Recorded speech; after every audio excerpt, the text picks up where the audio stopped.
हो गई। हे सूत जी महाराज, आप हमको और आगे की कथा विस्तार से बताएं ना। हमारे मन में भगवान की भक्ति करने की बहुत लालसा जग रही है। आप भगवान की कथा हमको सुनाए ना। सूत जी महाराज कहते हैं, सम्याप्रास नदी के तट पर उत्तराखंड में बद्री विशाल पे एक दिन व्यास जी, जिन्होंने श्रीमद् भागवत महापुराण की रचना करी, व्यास जी बड़े खिन्न मन से बैठे हुए थे, दुखी से लग रहे थे। व्यास जी अपने मन में ही सोच रहे थे, मैंने वेदों को रच दिया, मैंने 4 वेद बना दिए। हर हर हर हर, मैंने वेदों को बना दिया। मैंने एक ही वेद था ऋग्वेद, उसके 4 खंड कर दिए ताकि आसानी हो जाए सबको पढ़ने में। फिर भी मेरा मन नहीं माना तो मैंने महाभारत बना दिया। फिर भी मेरा मन नहीं माना तो मैंने महाभारत बना दी, रच दी। और फिर भी नहीं मन माना तो उपनिषद बना दिए। लेकिन मेरे मन में संतोष क्यों नहीं होता है? इतने बड़े बड़े विशाल ग्रंथ हमने, जो वेद है भगवान के मुंह से निश्रित है, वही हमने जो है दे दिए समाज के कल्याण के लिए, भगवान के लिए। अब मेरे मन को संतोष क्यों नहीं होता? मनः संतोष कार्यक्रम, मेरे मन को संतोष क्यों नहीं मिलता है? और तभी जो है भगवान नारद जी का वहां आगमन हुआ। नारद जी से व्यास जी ने अपनी चिंता जाहिर करी कि नारद जी, आप तो भक्ति के आचार्य हैं, आप तो भक्ति के शिरोमणि हैं। आपने भक्ति के लिए उद्योग करके उसके पुत्रों को जवान कर दिया। भक्ति को हर एक के हृदय में स्थान देने को आपने भगवान श्री हरि के चरणों में प्रार्थना कर दी। तो मुझे बताएं, मेरे मन में असंतोष क्यों है? मैंने इतने सब पुराण रच दिए, महाभारत रच दी, मेरे मन में असंतोष ही रहता, मुझे शांति नहीं मिलती। अभी भी ऐसा लगता है कुछ बाकी रह गया, कुछ अधूरापन है मेरे भीतर। नारद जी ने कहा कि आपने वेदांगों की रचना कर दी, आपने उपनिषदों की रचना कर दी, अच्छी बात है। लेकिन व्यास जी, आपने भगवान के यश का और उनकी महिमा का बखान नहीं किया है। क्योंकि इह घोरे कलो प्रायो जीवाश्च सुरताम गता क्लेशा क्रांतस्य तस्य शोधने किम पारायणम। क्योंकि इस घोर कलिकाल में जब मनुष्य अपनी ही वृत्तियों से, अपनी ही चित्त वृत्तियों से, अपनी ही कर्मों से जब दुखी हो जाएगा, तो क्लेशा क्रांतस्य, उसके मन में जो क्लेश उत्पन्न होगा, इसको शोधन करने का आपने कोई नियम नहीं दिया, कोई पारायण नहीं दिया है। आपको भगवान के यश की महिमा करनी चाहिए, आपके भगवान के यश को गाना चाहिए।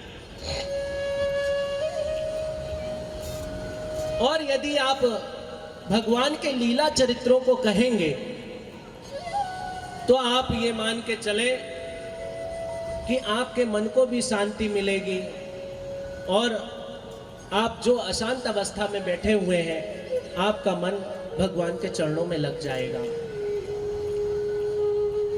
ओ श्रीमद् भागवत महापुराण की जय। व्यास जी की नारद जी का संवाद चल रहा था। नारद जी ने अपने पूर्व जन्म की यहां उनको कथा सुनाई।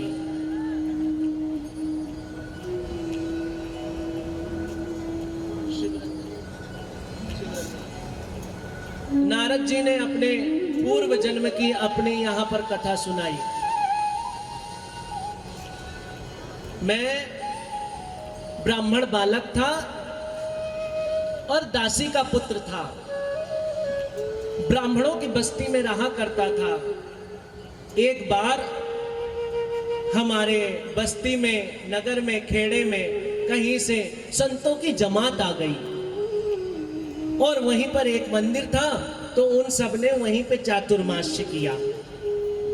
और चातुर्मास किया।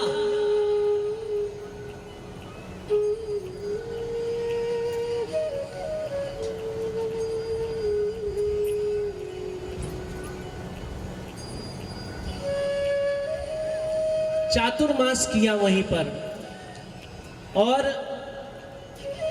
मेरी माँ वहां पर संतों की सेवा किया करती थी, और मैं वही नन्हा सा बालक खेला कूदा करता था। संतों की जो जूठन बचती थी मैं उसको निकाल निकाल कर पा जाता था। दिन में एक बार तो जरूर पाता था। संत लोग रोज रात्रि में भगवान की चर्चा करते थे, भगवान की हरि चर्चा करते थे, भगवान की उपासना करते थे, आराधना करते थे। मैं उनको देखा करता था। कुछ काल बीतने के बाद ऐसी वृत्तियों के साथ साथ मेरा मन का परिवर्तन हो गया, मेरे चित्त का परिवर्तन हो गया। मेरी माँ उन लोगों की सेवा में लगी रहती थी, और मैं नन्हा सा बालक संतों को देख देख कर मुग्ध हुआ करता था कि ये कितने आनंद में रहते हैं, ये कितने परमानंद की ओर जाते रहते हैं। मैं संतों के आभा मंडल को देखकर, मैं उनकी मस्ती को देखकर मस्त हुआ करता था कि इनको ये मस्ती कहां से मिलती है। और धीरे धीरे जब कुछ काल बीता तो हमारे भीतर हर्ष चित्तम समाश्रित हो गया। मेरा चित्त भी भगवान के चरणों में लगने लगा। संतों की सेवा से, माँ की सेवा से यदि कुछ समय मिलता तो मैं किनारे में बैठकर भगवान की उपासना, सेवा और भजन किया करता था। भगवान का भजन किया करता था। तो व्यास जी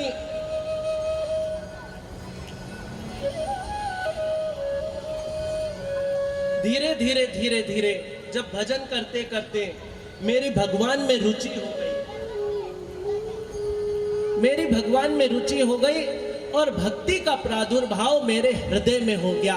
मतलब भगवान ही मेरे हृदय में विराजने लगे। हमने ऐसी संतों की सेवा करी और ऐसी हमने माँ की सेवा करी कि हमारे हृदय में ही भगवान विराजने लगे। अब मैं करता तो संसारिक के कार्य था, मैं करता तो संतों की सेवा था, माता का कहना मानता था। मैं ज्यादा नहीं बोलता था, मैं कम बोलता था, धीरज था, गंभीर था, मुझ में गुणवान थे, मुझ में गुण आ चुके थे, मुझ में दैवी गुणों का समावेश हो चुका था। मैं बोलता कम था, लेकिन मेरा मन जो है भगवान में ही फंसा रहता था, मेरा चित्त जो है भगवान में ही फंसा रहता था, उससे बाहर नहीं आता था। मैं संत लोग एक गिलास जल मांगते थे, मैं उनको जल तो देता था, लेकिन मुझे जल देने का भान भी नहीं रहता था, क्योंकि मेरा मन भगवान के चरणों में लगा रहता था। व्यास जी आप उनकी यश महिमा कीर्ति का गान करो, व्यास जी आप हरि की लीला का संवर्धन करो। देखो आपका मन अभी कैसे संतोष प्राप्त कर लेगा। व्यास जी आप तो श्री कृष्ण द्वैपायन हैं, आप तो भगवान कृष्ण के अंशावतार हैं, कलावतार हैं। आप तो द्वैपायन कृष्ण को ही कहा जाता है, तो आप तो उन्हीं के अवतार हैं। आपको क्या असंतोष? आप भगवान की लीलाओं का वर्णन करो, भगवान की लीलाओं का वर्णन करो, और तब आपके मन को संतोष प्राप्त होगा। व्यास जी ने पूछा, अरे सब तो ठीक है नारद, ये बताओ जब हृदय में भगवान आने लगे तो उसके बाद क्या किया तुमने? वो तो तुमने छोड़ ही दिया, तुम हमको समझाने लगे, लेकिन जब हृदय में भगवान आने लगे, तुम्हारा मन भगवान में फंसने लगा, तो फिर इसके बाद का तो चरित्र सुनाओ। तो व्यास जी ने, नारद जी ने कहा, इसके बाद मैं सेवा करते करते वो उन संतों का जाना तय हुआ, और जाते जाते वो मेरे को आखिरी में ज्ञानोपदेश करके गए। उन्होंने मुझे प्रगाढ़ ज्ञान, गुह्यतम से गुह्यतम ज्ञान, जो गोपनीय ज्ञान है, जो किसी को नहीं देना चाहिए, वो ज्ञान मेरे को दे दिया। और जब वो मेरे को ज्ञान हो गया और काल की गति कुछ ऐसी हुई कि एक दिन मेरी माँ गाय का दूध दूहने जा रही थी, उसको भी काल भगवान ने सर्प के रूप में आके डस लिया और मेरी माँ की भी मृत्यु हो गई। लेकिन मैं इससे बिल्कुल भी दुखी नहीं हुआ, क्योंकि मैंने ये माना भगवान ने मेरे ऊपर अनुग्रह किया है, भगवान ने मेरे ऊपर कृपा करी है कि मेरे पास एक बंधन होता था, क्योंकि मेरा मन तो भगवान में ही फंसा रहता था और माँ कोई ना कोई संसार के कार्य बता देती थी। तो ये भी भगवान ने मेरे ऊपर अनुग्रह किया कि मेरी माँ को ही अपने पास में ले लिया। अब तो मैं केवल भगवान का ही भजन करूंगा, अब तो मैं केवल भगवान का ही चिंतन कर सकूंगा। व्यास जी मैं उत्तर दिशा की ओर निकल गया। बहुत सारे वनों को पार करते हुए, बहुत सारे जंगलों को पार करते हुए, नदी नालों को पार करते हुए, चलते चलते चलते चलते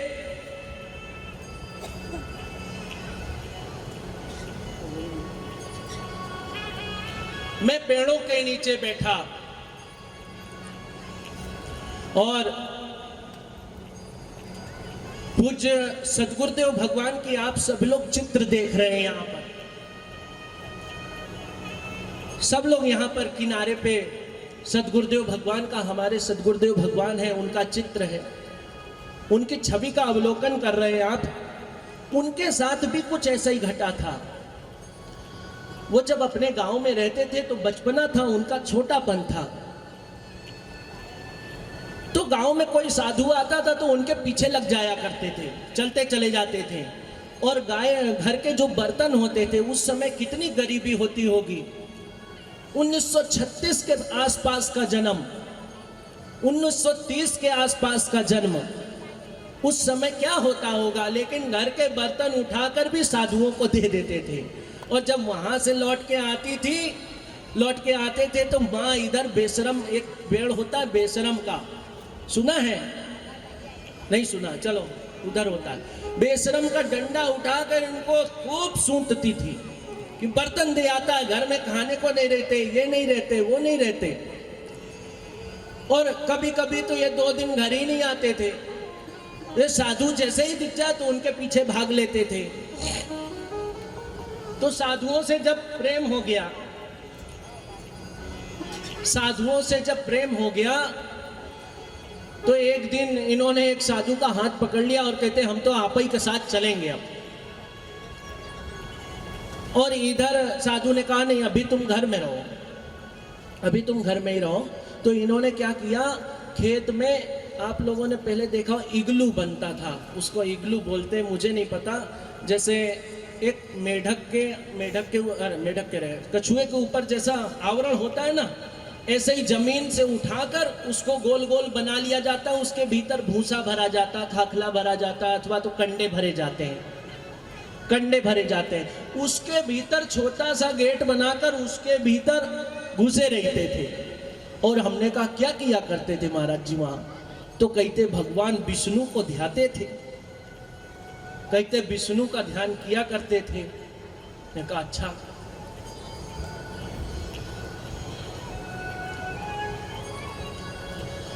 फिर ऐसे करते करते जब भगवान उनके चिंतन में आने लगे तो साधु लोग तो कृपा करते ही हैं। एक साधु आया, उसने कहा अच्छा तुम हमारे साथ चलोगे? कहते हाँ चलेंगे। तो कहे ऐसा करो, महीने भर तुम ये मंत्र जपो, इसके बाद तुम फ्री हो जाओगे। और वो साधु ने उनको मंत्र दिया। और मंत्र क्या दिया? हरि ओम शरणम माई बाप मरणम, कि हमारे भजन में जो आफत पड़ रही है उनको ही भगवान आप बुला लो। महाराज जी ने आकर, अब छोटे थे उनको पता नहीं था, हमसे कहते अरे हमका कुछ पता ही ना रहे, हम सारे का जप ली नोखा। हरि ओम शरणम माई बाप मरणम, हरि ओम शरणम माई बाप मरणम। उन्होंने खूब जपा और महीना तब बीता जब मैया ऊपर चली गई, और 2 महीना तब बीता जब पप्पा ऊपर चले गए, और इधर ये हो गए फिरी। अब तो घर के बर्तन अर्तन सब साधुओं, घर को ही इन्होंने साधुओं का डेरा जमा दिया। और वहां किसी साधु के साथ निकलकर पता नहीं कहां कहां की यात्रा करी। तो नारद जी की कृपा, नारद जी किसी पेड़ के नीचे जंगल सरोवर इत्यादि में घूमते घूमते घूमते घूमते जब उनके भी थक गए, उनकी इंद्रियां शिथिल हो गई, उनकी इंद्रियां शिथिल हो गई, तो वे थक गए। और थकने के बाद जब एक पेड़ के नीचे बैठे और जब थकान हो जाती, अगर तुमको ध्यान करने की पद्धत पता हो तो तुम अपनी श्वासों की ओर निहारना चालू कर देना, कब प्राण वायु आई, कब अपान वायु आई। भले 10 मिनट तुमने ऐसा कर लिया तो तुमको बहुत रिलैक्स मिलेगा। नारद जी ने भी, लेकिन नारद जी के तो हरिश्चित्तम समाश्रय था, उनके तो हृदय में भगवान बैठ जाते थे। वे बैठकर भगवान की छवि का अवलोकन करते करते करते करते अपने शरीर को आराम दे रहे थे और अचानक भगवान ने वो छवि हटा ली। नारद जी ध्यान में थे और जैसे ही वो छवि हटी तो नारद जी परेशान हो गए, विह्वल हो गए। अरे प्रभु, आप कहाँ चले गए? मेरे ध्यान में क्यों नहीं आ रहे हो? ये है आध्यात्मिक ताप, जो कल बताया था। आध्यात्मिक ताप जब उठता है, जब भगवान से दूरी बनती है। भगवान की भक्ति करते करते करते करते कभी भगवान ऐसी लीला करते हैं कि वो जो भजन करने में आनंद आता था वो आज आनंद नहीं आ रहा। क्यों नहीं आ रहा? भगवान ऐसा, ये आध्यात्मिक ताप है, इसका भी कष्ट होता है और ये कष्ट सभी को होना चाहिए। ये कष्ट सभी को होना चाहिए, ये आध्यात्मिक ताप। तो वो भजन करते करते जब वो छवि वहां से निकल गई, छवि बाहर की ओर चली गई और नारद जी ने आंख खोली तो वही जंगल बीहड़, जंगल में बैठे और भगवान नहीं। नारद जी आंसू उनके छलछला आया है तुरंत।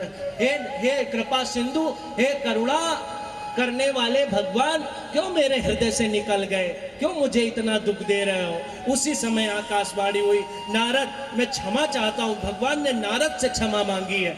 नारद मैं क्षमा चाहता हूँ, मैं तुमको इस जन्म में अपना दर्शन नहीं दे सकता, इस जन्म में अपना रूप नहीं दिखा सकता।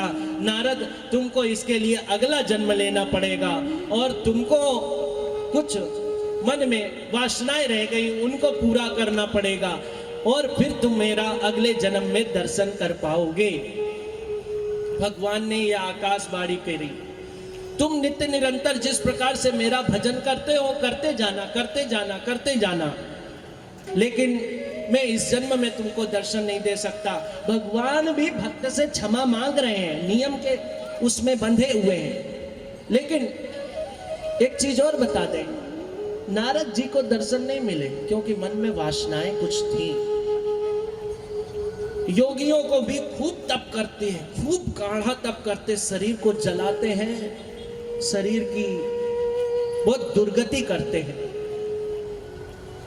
फिर भी उनको भगवान नहीं मिलते। क्योंकि हमने कल कहा ना कि शरीर को गलाना तपाना ये नहीं आवश्यक है, मन वाणी कर्म से तपस्या करना आवश्यक है। मन वाणी कर्म एक होना चाहिए, मन में गंदे विचारों का आना ही नहीं चाहिए। ये तपस्या सबसे भारी है।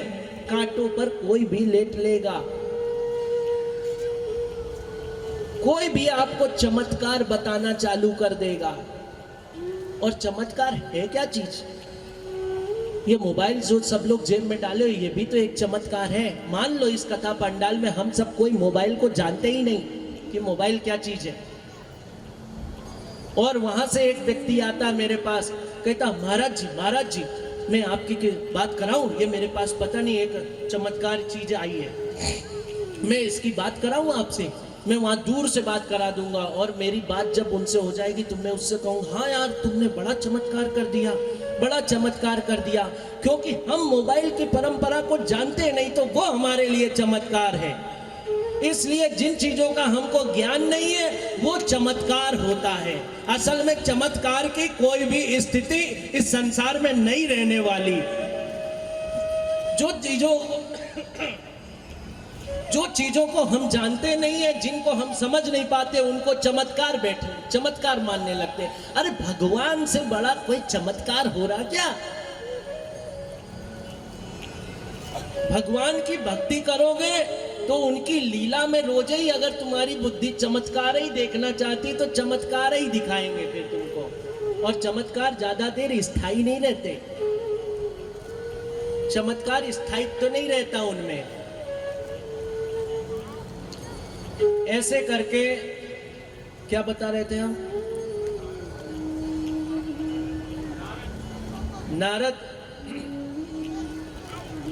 नारद जी का पूरी लीला हुई, उन्होंने अपने नित्य निरंतर कर्म करना चालू कर दिए, भगवान की भक्ति आराधना करने लगे। और व्यास जी को बोला भगवान की लीलाओं का और यश का गान करो। कथा समझ में आवच कि ना आवती भाई? आवती तो हर हर और जोर से करेंगे, हर हर हर हर।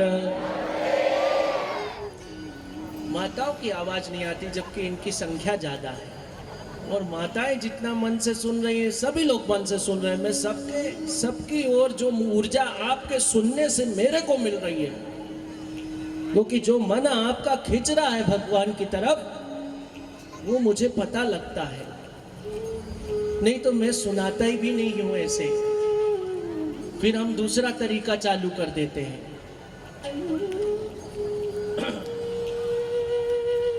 नारद जी ने व्यास जी को बोला, व्यास जी ने वहीं सम्याप्रास नदी के किनारे वहां व्यास गुफा बनी हुई है, वहां बैठ के गणेश जी को निमंत्रित किया। गणेश जी मैं बोलूंगा आप लिखते चले जाना, मैं बोलूंगा आप लिखते चले जाना।